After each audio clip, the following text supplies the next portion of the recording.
Ремонт с небольшими затратами.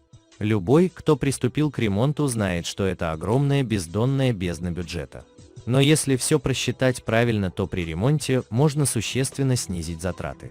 Дизайнеры говорят нам, какие ремонтные единицы заслуживают больших вложений, а какие можно сэкономить. Напольные покрытия. Без пояснений понятно, что это один из важнейших ремонтных пунктов.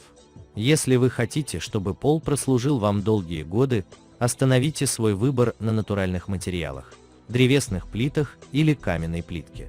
Эти покрытия не требуют особого ухода и прослужат вам долгие годы, поэтому однозначно стоит больших вложений.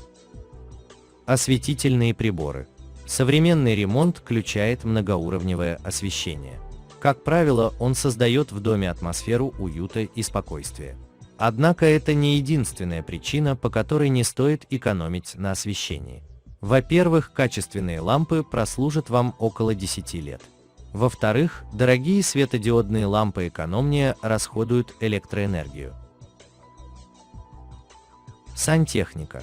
Очевидно, что сантехника – это не тот пункт бюджета, на который нужно экономить.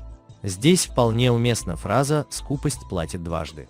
Выбирайте известные бренды на основе отзывов владельцев. Электрические системы. Мы живем в быстро развивающемся мире.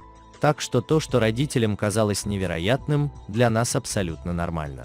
Если можете себе это позволить, обязательно установите охранную и пожарную сигнализацию. Экономить на этих системах точно не стоит. Высококачественная пожарная сигнализация и сигнализация безопасности гарантируют вашу безопасность и могут спасти вам жизнь.